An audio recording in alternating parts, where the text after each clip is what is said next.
ஓடுறா குட்றா குட்றா. 2 டம்ளர் மாவுக்கு 3 டம்ளர் தண்ணி.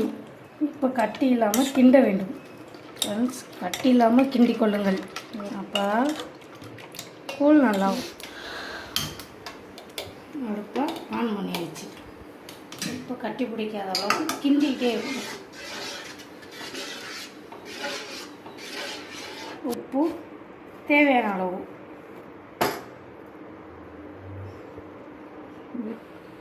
பார்த்துக்கொள்ளுங்க ஃப்ரெண்ட்ஸ். இப்படி தான் ஸ்டார்ட் ஆகுது கொதிக்கிறதுக்கு. அடி பிடிச்சிடும்.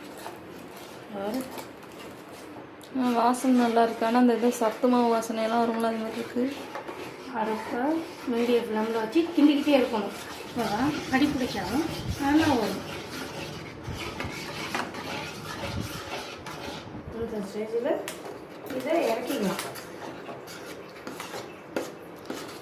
கிண்டும் போது அடியில் இருக்கிற பாத்திரம் தெரிகிற மாதிரி கொஞ்சம் வந்ததுக்கப்புறம் நம்ம அது ரெடி ஆகிடுச்சின்னு கண்டுபிடிச்சிடலாம். அடுப்பை ஆஃப் பண்ணியாச்சு.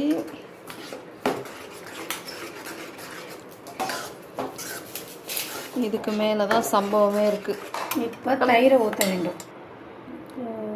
இஸ் திஸ் தயிர்? எஸ், தயிர். தயிரை போட்டுவிட்டு இப்படி கிண்ட வேண்டும்.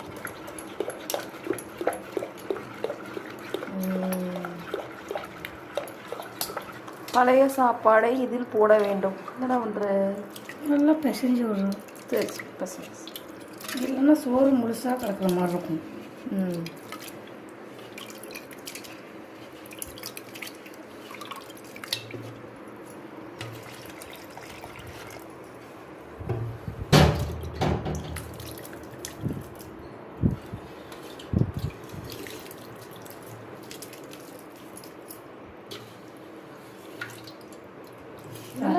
பச்சை மிளகா இல்லை எங்கள்கிட்ட, ஏதோ நாங்களே இருக்கிறத வச்சு பண்ணுறோம்.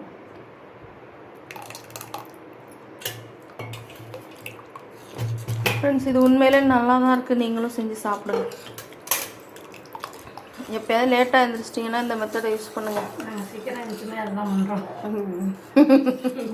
நாங்கள் மாவு அங்கே மறந்துட்டோம். அவ்வளோதான் ஃப்ரெண்ட்ஸ். அப்பளம் பொரிச்சாச்சு, கடிச்சிங்க, வெங்காயம் வச்சாச்சு, மிளகா வச்சாச்சு. இப்போ நாங்கள் அதை சாப்பிட போகிறோம். நீங்களும் இது மாதிரி செஞ்சு சாப்பிடுங்க. Bye friends.